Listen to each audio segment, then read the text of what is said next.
Yo vengo casi todos los días. Desde que tenga que venir a desherbar, a sembrar, vengo. Y trabajo y me voy. Me vengo por ahí a veces, me vengo a las 9 y llego a las 10. A veces me vengo a las 8 y llego a las 9 y así me voy a las 4 de la tarde. Yo vengo sola. Solo no vienen a ayudar a trabajar, no. Mi esposo ya no. Ya no sale a trabajar. Ya dice que le duele mucho una cadera y todo eso. No. Yo me vengo, ¿ves? He hecho obreros como vendo el pasto. Entonces he hecho obreros y vienen y me pagan el trabajo. Trabajamos. Para ser más ligero, yo acabar y lleme a mis oficios de mi casa. Barrer, lavar, mejor dicho, ver ganado. Ir a sembrar unas hortalizas porque ni las ha sembrado todavía. Allá hay mucho oficio en esa casa.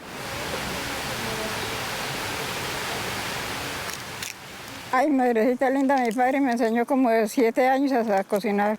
Ya en ese tiempo tocaba echar obreros para las moliendas y se preparaban los sancochos para llevar. Se preparaban los abejos, los almuerzos para llevarles a mediodía.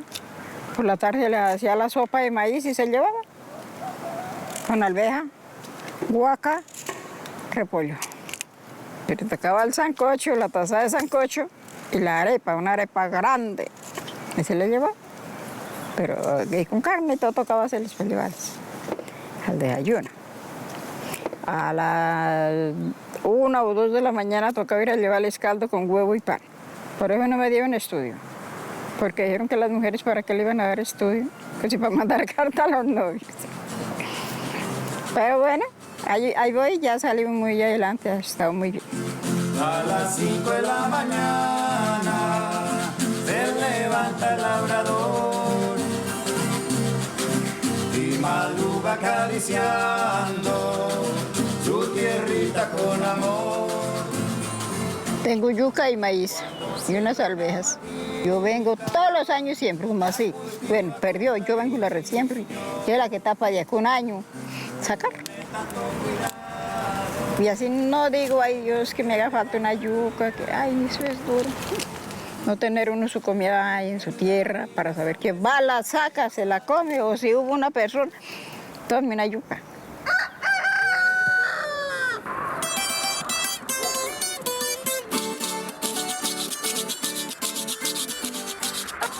Yo quisiera hacer un poquito de historia y me echo hacia atrás. Desde el año 1894 a 95, mis abuelos Isidro y María del Carmen construyeron un hornito a leña en la vereda de Gotua. Ellos iniciaron a hacer el pan casero, el pan tradicional, el pan inclusive hecho con el trigo molido de lo que ellos mismos sembraban. Y de esa manera brindarle a los obreros, porque es que el horno se construyó pensando en darles unas onces, digámoslo así, las onces, las mañanas y las tardes, a los obreros. En el campo se trabaja con esfuerzo y con tesón. Bueno, a mí la inquietud por la música me surgió desde niño, desde los 8 o 7 años, cuando veía a mi abuelo en el Socorro Santander con un grupo de amigos que se reunían a tocar. Desde ahí me entró la cosa de la música. El viejo me apoyó, vio que me gustaba y que yo quería aprender. Me regaló una armónica.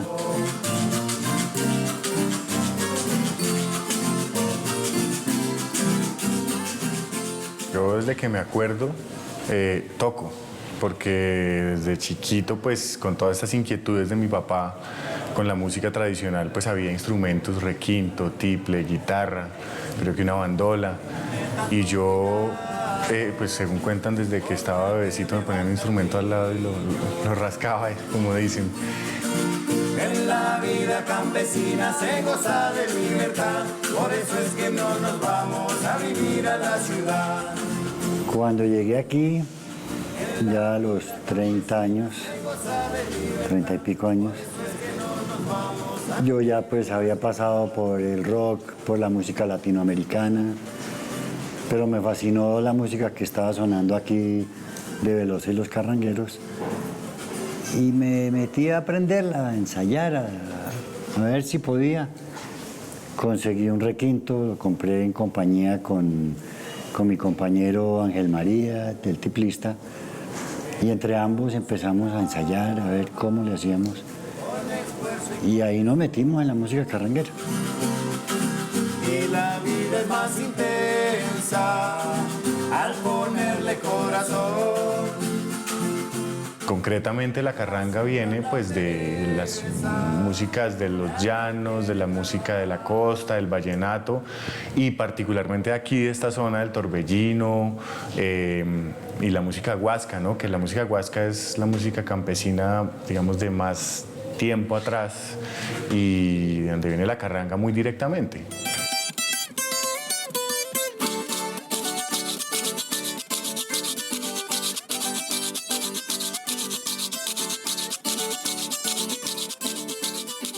Antes del radio, antes de que llegaran esas tecnologías, los campesinos acá tocaban, ellos solo conocían la música de acá, que eran rumbas criollas, torbellinos, pasillos y guabinas.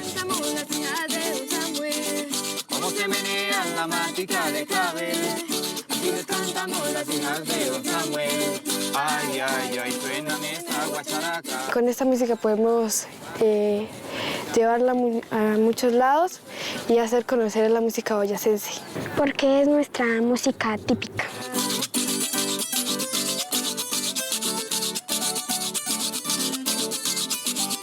Pues hablan de los campesinos, cómo ellos trabajan, cómo viven y así. La vida de los campesinos. En la vida campesina se goza de libertad, por eso es que no nos vamos a vivir a la ciudad. La música antes de la carranguera aquí, o sea, la huasca, la que se oía cuando yo llegué aquí era la música huasca, se oía algo de vallenato y las letras no eran propiamente lo que trata la carranga. Era el hombre, el macho, el gallero, que tiene sus gallos de pelea y es como un gallo de pelea, que no se deja, que tiene muchas mujeres, mucho machismo. Poco se hablaba del medio ambiente, de la agüita, de los animales.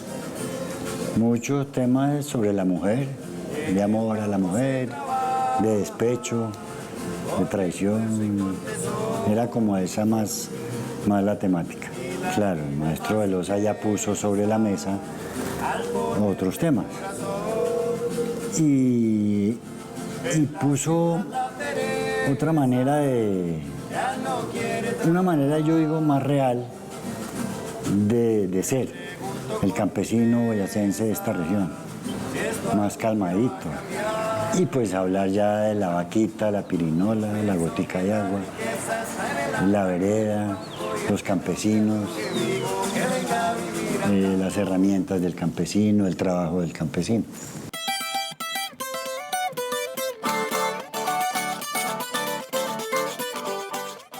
Y el campesino nuestro ha sido el formador de nuestra cultura.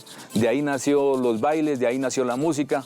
El campesino en las tardes, después de trabajar, después de quitarle el yugo a los bueyes, pues iniciaba con sus guitarras, con sus tiples, iniciara a tocar. Se reunían los 4 o 5, el uno con las maracas, la guitarra puntera y los que acompañaban ahí con los tiples iniciaban a cantar y a cantar. Y el pan que nunca faltara. Acerca de mi tierra, chocolito de maíz, si no te conociera, pobrecito de mí, si no te conociera, pobrecito de mí. Esta huerta es una huerta de la diversidad que hemos estado desarrollando con la comunidad. La idea ha sido rescatar las semillas, más que rescatar la semilla como tal, es rescatar las prácticas alimenticias y las prácticas de la vida cotidiana. De manera que la comida es fundamental y es fundamental cultivarla. dos cosas en la vida que me encanta mirar. Una linda muchacha y un hermoso maizal. Una linda muchacha y un hermoso maizal. Mazamorra y buñuelos, envuelto y más tostado, arepa cariseca y mazorquita asá, una sopa pintado y chicha fermentada. Me cuentan que hace 50 años esto era una zona de trigo, de cultivo de trigo. El trigo, cuando uno conversa con la gente acá, le dice, no, es que esto era un paisaje de trigo. Todo esto era trigo lo que se sembraba acá. Con leche de tus frutos yo he sido amamantado, mazamorra y buñuelos, envuelto y más tostado. Hay algo que es muy bello, muy interesante. Cuando uno pregunta por qué dejaron de cultivar el trigo, hay muchas versiones. ¿Sí? Una versión es que vino una plaga, otra versión es que agota la tierra, otra versión es que, bueno, la economía los desplazó también la economía, y nos hemos dado cuenta que la rotación en los cultivos es muy importante. Y esto es una manera de restaurar el suelo. Estos suelos son unos suelos muy agotados, muy pobres. Sí, estamos en el borde del desierto, hay poca agua, son suelos arcillosos, muy difíciles de cultivar. Pero realmente hemos encontrado que con la rotación el suelo se retroalimenta, se vuelve a nutrir el suelo. Después de sembrar trigo, por ejemplo, sembrar arvejas y maíz, después de haber sembrado una tanda de trigo, es maravilloso. Crecen increíblemente y fructifican muy bien.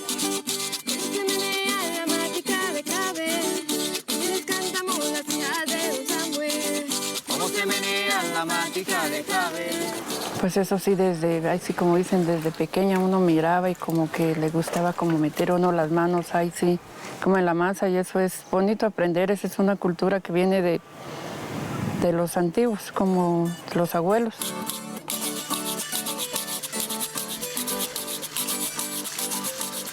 Aquí se moja con suero porque el suero también le da un sabor como al pan.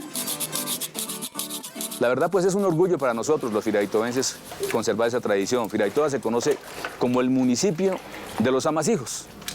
Ese es más o menos el plegable que nos dan a nosotros. El municipio de los amasijos, Firavitoa.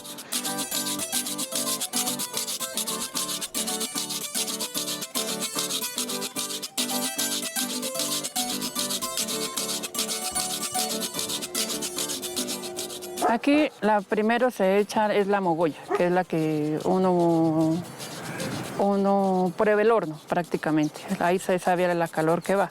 Después va el pan de leche, la torta, el pan de agua. Lo último son las almojábanas del yuco, que ese sí ya lleva es una calor ya mínima. Porque eso sí, el horno tiene que estar, para cada pan tiene que tener su tiempo, su proceso. Pero eso es duro. Eso no es que yo horneo y estuvo, no. A veces cuando en un abrir de cerrar de ojos ya se le quemó la hornada completa. La hornada completa se lleva de 14 latones.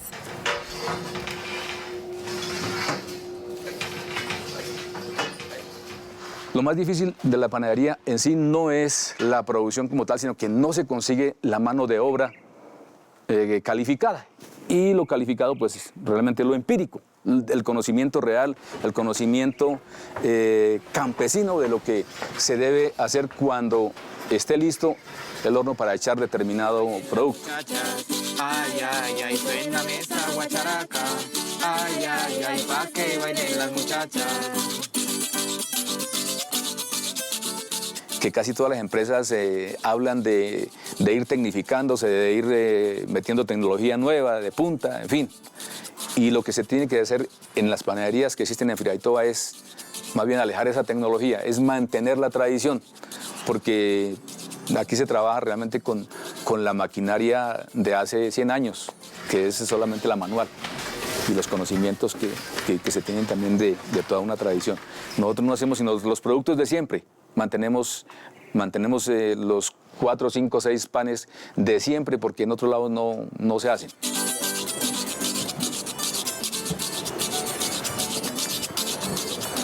Su merced puede mirar que en el horno de gas es muy diferente hasta el sabor.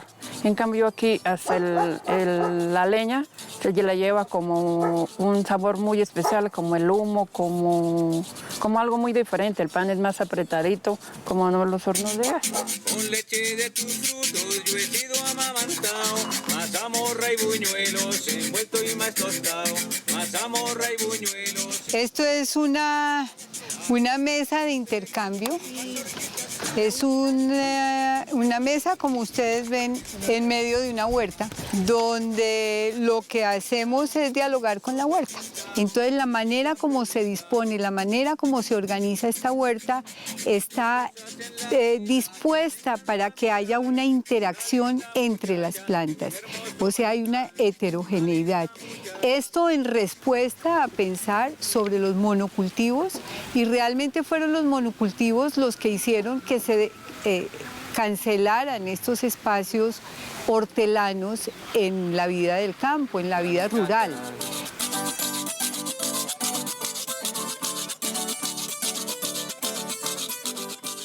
Es bonito porque ahorita es solo las máquinas solo y eso ya solamente se forman y estuvo, pero es bonito, es ensuciarse uno, que nomás al coger, porque a veces uno no es perfecto, a veces se quedó hasta sin sal. Al coger uno la masa, uno ya sabe, esta masa falta algo, aunque sea la levadura.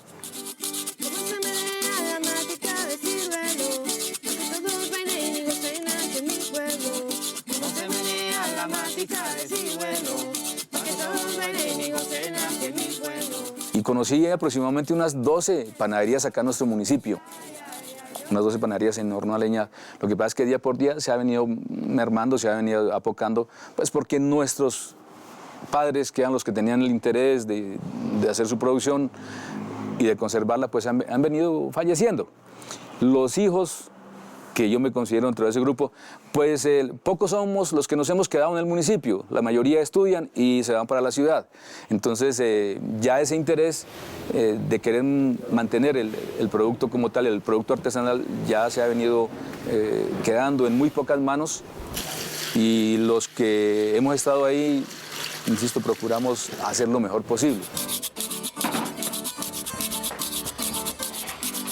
Entonces, ojalá que podamos llegar a seguir manteniendo el arte como tal de hacer un pan en horno a leña, que podamos conservar este espacio de trabajo, esta generadora de empleo, porque en un valle como estos, aparte de lo lechero, digamos, de las empresas que producen queso, los que producen algunos lácteos, pues no tenemos más de qué echar mano. La ganadería y muy pocos los cultivos, pero sí las panaderías en esta región. En el campo se trabaja con esfuerzo y con tesón, y la vida es más intensa. Me gustaba mucho cocinar con leña, porque no había la forma para el gas.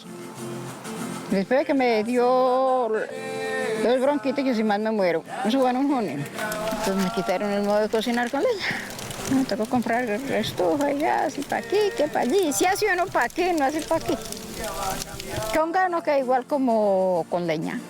Yo pienso que la riqueza está en el alma, no en un banco, y el que no crea lo que digo, que venga a vivir al campo. Yo pienso que la riqueza está en el alma, no en un banco, y el que no crea lo que digo, que venga a vivir al campo. Cocinando con leña, que es un almuerzo, una comida, una huepanela rica. Pero con gas no. Ya tocó enseñación. Qué suerte. Y que está caro. No hay plata para todo eso. Pero dijo, tocar hacer y será por vivir otros 2 días. Que si uno no quisiera vivir más, Ale.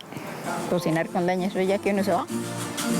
Yo pienso que la riqueza está en el alma, no en un banco, y el que no crea lo que digo, que venga a vivir al campo.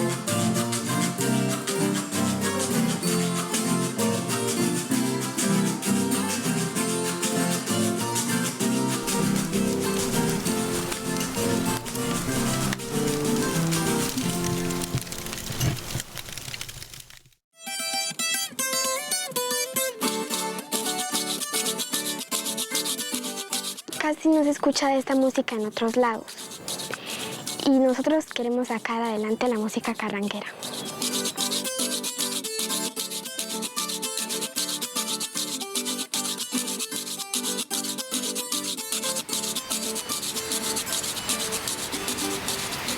Yo veo con buenos ojos lo que pasa porque hay mucho entusiasmo, que es lo más importante, de parte de los jóvenes, digamos que se están relacionando a su manera con los instrumentos y con la música. Uno ve sobre todo a los jóvenes conectados con el requinto, porque de cierta manera reivindica a partir de su interpretación y de su estrellato lo que pasa con el campesino de acá, ¿no? Que es lo que el campesino relegado, como por debajeado. En cambio, el requinto es un instrumento que luce y el requintista es un rockstar. Entonces, yo siento que es como el requinto conecta a los intérpretes como con el mundo a la larga.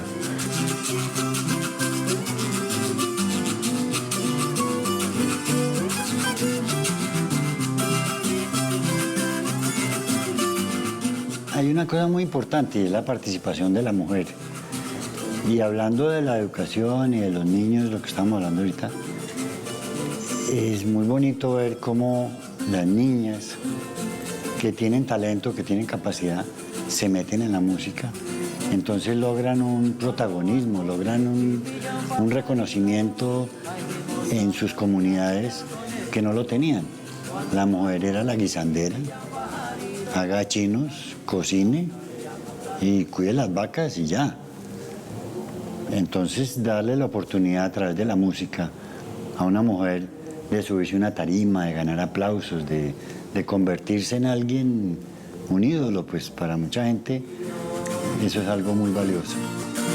En la vida campesina se goza de libertad, por eso es que no nos vamos a vivir a la ciudad.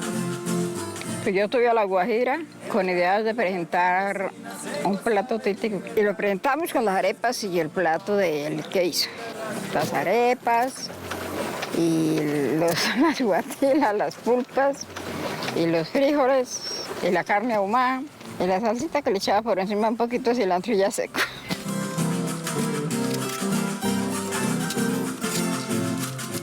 De ahí me fui para Italia. De allá me gustó el paseo, porque las carnes de allá sí, los quesos a mí no me gustaban, porque eran muy fuertes. Ay, no, y esa carne no, a mí no me gustó eso. ¿Y qué dijeron allá de su plato? Que muy bueno. Antes pedían las arepas ese sábado que las hice. Era a las 11 de la noche y me tocaba entregarlo. De allá. Y entonces ya acabé de hacer las arepas, 120 arepas, las entregamos con el plato.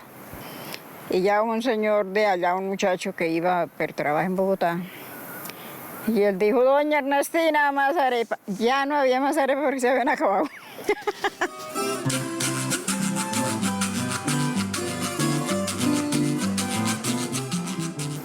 Ahorita más o menos es cuando lo necesiten en una fiesta, me llaman para ir a prepararlos o me dicen, véndame tantos, 20, 30, 50 almuerzos. Me dice el alcalde, yo los vendo. El día de los trabajadores, les hacen. El día que es de la feria de Mitaca o la feria del 2 de febrero. Hay músicos, porque hay baile por la noche. Y hay muchas cosas, presentan mucho que comer, muchas arepas, muchas galletas, muchos masatos, chichas, carnes. De todo, tamales, de todo presentan ahí en el evento.